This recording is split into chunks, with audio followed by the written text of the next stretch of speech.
Hello and welcome back to a brand new Play 2 Plays. My name is Paul James. Today we're playing Sakuna of Rice and Ruin, a brand new game that's out in a few weeks. As of when you're seeing this, we're allowed to show some preview footage here. It's this really awesome combination between a 2D kind of action platformer and also like a farming sim. How much of the farming sim stuff we'll get to in this Play 2 Plays remains to be seen. But you can kind of see that we've got this action combat approach here. There's a whole bunch of RPG systems that back that. But the general idea, what we've kind of gone through so far, and this is the very first quote-unquote level of the game. Lady Sakuna, she's like a goddess, and she...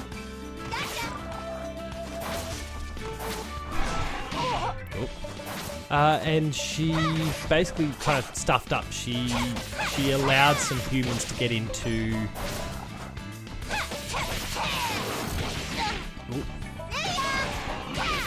There we go. She allowed some humans to kind of get into their little sacred realm of sorts, essentially, and a little accident happened and basically just destroyed all the rice stocks. And so she got, along with the humans, she got banished to this demon isle here, and she's not welcome home until she's cleared the island of the demons. Now, this is me, obviously. I'm restarting the campaign a little bit here for the sake of this Play 2 Plays. I wasn't allowed to show anything past the 3rd chapter. But what basically amounts to the whole thing is she arrives and with the humans, and they come to realise that, well, we're going to be here a little while and we need to keep ourselves alive in the meantime. So we need to grow rice, we need to do a host of different things to help ourselves get by. It can't be just left to Lady Sakuna here to go and explore the island and fight off all the demons and be a great hero. Herself and these humans are going to need to they're going to need to scrounge and fight for survival. And so what you kind of find occurring is this really interesting gameplay loop where more often not by day you're going out and you're exploring different parts of the map and collecting different resources. So like the root crops that I just collected there, we've collected some wood, we've collected some acorns, mushrooms, a host of different things there that will go towards the building of your home, your farmstead, or your homestead, I guess.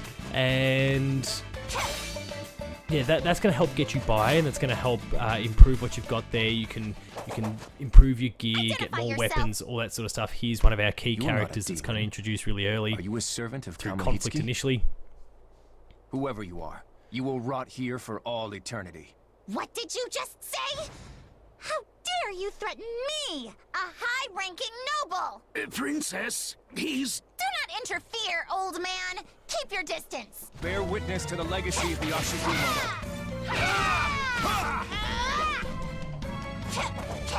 There. There.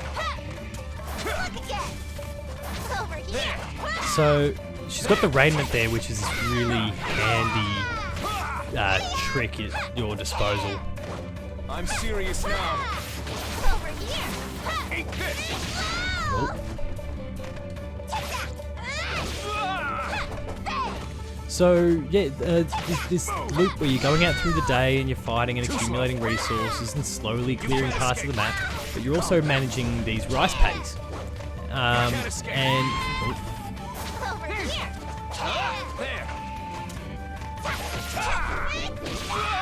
There we go.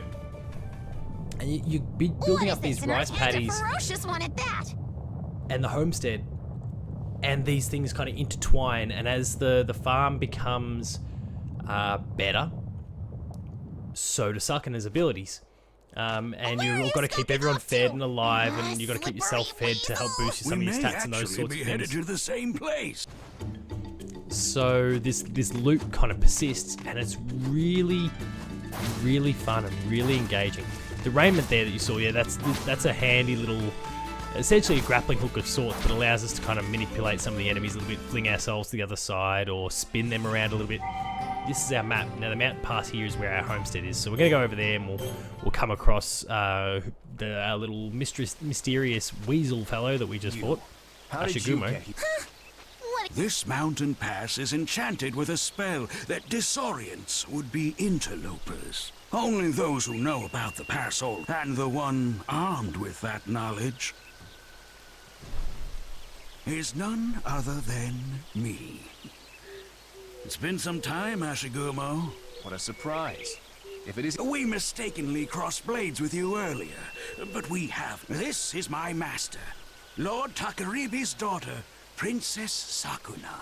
Owing to unfortunate Of course, the game has this circumstances, fantastic art we- style as well. I'm still taking care of it. By and large, this 2D side-scrolling action platformer. So you're But then there's acquainted? components where, You should've when said. we're at the homestead here, for example, I seem we're to actually in this recall 3D you world, rushing ahead and We can talk we at gotta length navigate later. the rice paddies, navigate the little homestead, and move around in a 3D space. And it's a nice little change of pace, mechanically, but also visually. Right. If we don't go fetch the others, they'll never find this place. I'm delighted I'm that you loving the figured game that so out. far. Now, I am still in my actual save game. I'm still far from done, but I'm really enjoying my time with the game so You know, far. It's sometimes I wonder the, if the, you're the loop mocking is me. really engaging to me. I do have a love of farming sims dating back to the earliest days with like Harvest Moon on the Super Nintendo, and several others has kind of popped up over the journey. Slightly damaged, but in surprisingly good The condition. genre is kind of worn out its welcome a little bit with The me in house is recent still years, but I got habitable. back on board with Story of Seasons earlier this year, and now this, with this perfect melding of combat and farming sim, is exactly what I'm looking for. Much like what a Rune Factory game is in some respects, You are but there's called more Ashikimo, depth to correct? this. Why would you protect my mother's house with... I owe your father a great debt. The evil god Omizuchi, who your parents battled here, also threatened the Ashigomo tribe. Your father, Lord Takaribi, gave them strength and wisdom, and they triumphed. So that's why. Quite the honor I get. Hey! So this is actually, like what you're seeing at the bottom of the screen there, that's kind of our little rice paddy that we're going to be You've toiled long and hard managing. to that. You have none other than... We'll skip through the dialogue here. Cool. Sorry, we are bouncing through the dialogue, but these are all the humans that we work with. There we go. So we'll set that as... Now this is our little rice paddy here. Now they're going to give us more to work with shortly, but basically what you're going to be doing is you're going to be planting some little seeds. You'll help get that ball rolling, and then it'll start to fend for itself. We'll go to the world map. We'll jump into another level here, so the cylindric cavern, like they just mentioned. We'll go explore that. And you can see there's some different objectives that we can tick off while we're at it. I'll bring those back up here because I did breeze past them very quickly. So clear the innermost area, discover a mining area, defeat enemies, 30 of them, defeat enemies at night. The night enemies are stronger than your average opponent, so they're really encouraging you to play it safer and go and explore during the day. There's not a huge death penalty or anything like that when it comes to fighting, so if you do go out at night and you die, really all you're doing is losing a little bit of daylight.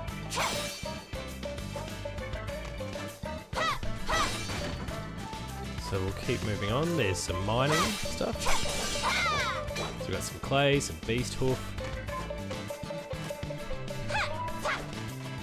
And so we're looking to make meals. We're looking to create fertilizer for the rice paddy. We're all these little aspects that go into the real life process and just natural survival, day-to-day living. They're all things you need to factor in. So you don't want to burn oil simply fighting. It's just not, things just aren't sustainable. And Sakuna does have like a hunger level. She does have like a hunger level as well to manage. Oh. Which I'll bring up in a moment. So you can see her fullness there. So 84 out of 100. So that's just wearing away as we fight, as we spend more time out during the day. But you can bolster that up.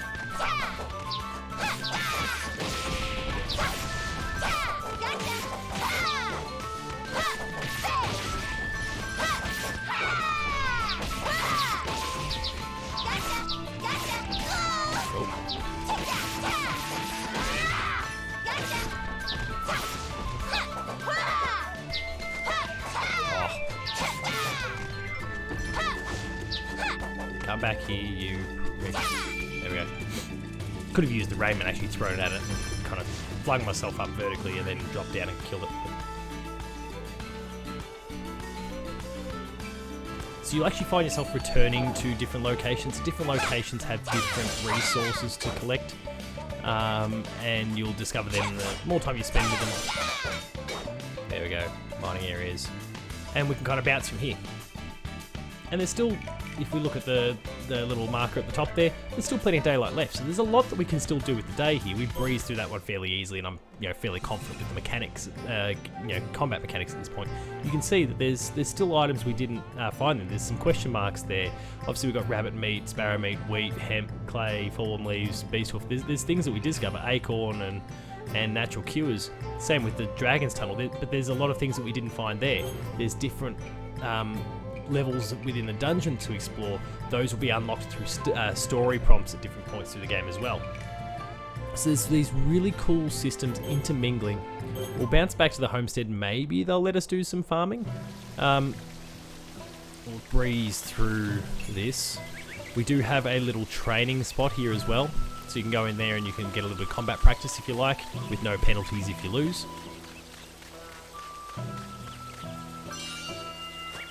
So we've got a plum, got some other little resources. Hopefully we find a little bit more food while we're wandering around. We'll push on past these guys. He's a bit of a loser and blew all the rice.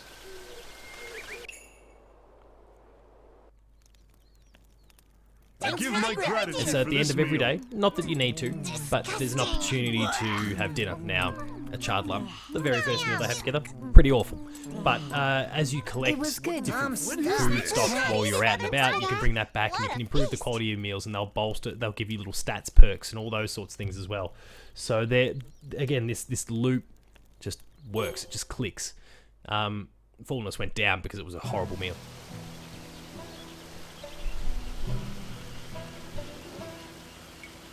But you can see food spoils, so you gotta use it fairly regularly or whatever. It's finally time to plant them. I tend to. Let's move on. Okay, so we can go and plant some rice. So we'll take our seedlings and we'll plant them. And one of the things that you're looking to do is actually space things just right. So it's not just simply pop them down wherever you like. You actually want to get the spacing about right as well. Oh, need more out. You actually need to get the space, stuff to pick up there. You need to get the spacing about right on them as well, because if you can get that right, you get better quality stock at the end of the day. I'm just dropping this stuff kind of wherever at the moment.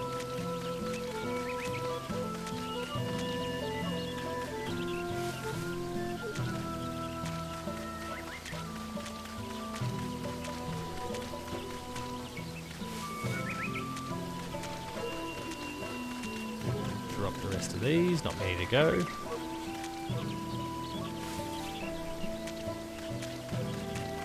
And so not only do you plant them, but then you've got to manage the water flow. So there's some little sluice gates over here to let water in and out. You want to manage that as well. And it seems like a lot, but it's not. It actually just, like it's all, a lot of things just take a few seconds. You're not planting every single day, a little far apart. So not necessarily optimal. No. Let's push through their dialogue. So I can open up this here to add a little bit of water in. You can see it instantly filling straight away. There's a sweet spot. I want it to be kind of ankle height. About there. Close it. If you go for too much, you can release it over here and it runs away. Speak to Short Stack over here. And we basically get introduced to the fact that he is a bit of a craftsman. Can make swords, can make other gear, so then that encourages you to go out and get iron or copper, all those sorts of different resources, stone, those sort of things to build weapons and arms. Now right now he has nowhere to actually build, so we need to go get clay, stone, wood. Once we get those, we can then build we'll build him a little base, which will actually just pop up over here, right here, and then he'll be able to build us some swords and whatnot. So it's this, again, this great little loop. It's not excessive, doesn't take a lot. You can see that there's a fair few of those resources that I'd already collected. The weather dictates also like how long this water will stay here, so maybe each time you drop in, you just want to check the water levels and those sort of things. There's a perfect balance of what's going on. You can collect shit from over here. It's a little outhouse.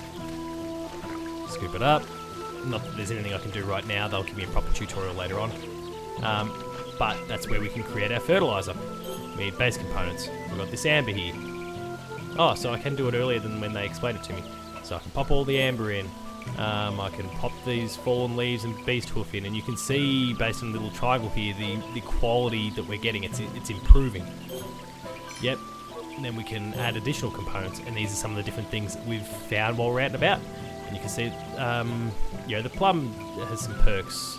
So does the 7 herbs, but there's also some negatives that pop up as well. And so you can add as much or as little as you want to either improve or like balance. You want to kind of tweak the quality of the rice that you're going to get based on the fertilizer that you're putting on it. And it's just part of this loop that you're constantly going through. It doesn't take long to do. It doesn't take long to throw out the fertilizer either. We need to get rid of the weeds whenever we see them, just like that one. It doesn't take long. And as you've seen, like, we're still only a bit past halfway through the actual daylight hours available to us. So this place, you're going to finish off a certain region of the map, and you're going to have time to come back, and you're going to have time to do more, and then go out and explore again. And you can use some of the day, like, okay, nighttime's not the best time to go out and fight necessarily because the enemies are tougher. So maybe you come back here and that's when you choose to manage some of your crops. Like, you can really balance this stuff out and manage your time quite well. And you might even find sometimes you've got a little bit of spare time up your sleeve. That's where you can jump up here, have a rest. And you can burn a few hours if you like. But that is the basics of Sakuna of Rice and Ruin. The game is out in a few weeks, November 10th on PC, November 20th on the PS4 and the Switch. Thank you very much to Turn Left Australia for providing me a copy of the game on PS4 for the sake of this Player 2 Plays. I am loving this game and I can't wait to bring you a full report. Once I've actually played the game in full, you will find a review on the Player 2 website. If you enjoyed this episode of Player 2 Plays, please be sure to like, share, subscribe. All the buttons are down below. Hit the notification bell, that way you're alerted to every new video the moment it goes live on the channel. That includes Patched, more Player 2 Plays, late game review, gamer school, and a whole lot more. There's some awesome stuff there, so please subscribe and go check it out. Visit the website player2.net.au for reviews, previews, opinion pieces, news, features, links to the podcast series Patched, Player 2 Pixelcast, and Dev Diary. And there's been some sensational developers coming on the show in recent weeks and months, with more to come. We're also on Patreon, patreon.com/player2au, kicking a few bucks. The lower tiers, early access to episodes, at the higher tiers, monthly episode exclusives. Finally, there's Twitter. You can find me at Paul James Games. The website you'll find at Player2au. And until next time, that is Sakuna of Rice and Ruin. I hope you enjoyed what I've been able to show you today. I look forward to showing and talking to you a lot more about the game over the coming weeks. Look out for that. But until then, thanks a lot for watching. Cheers.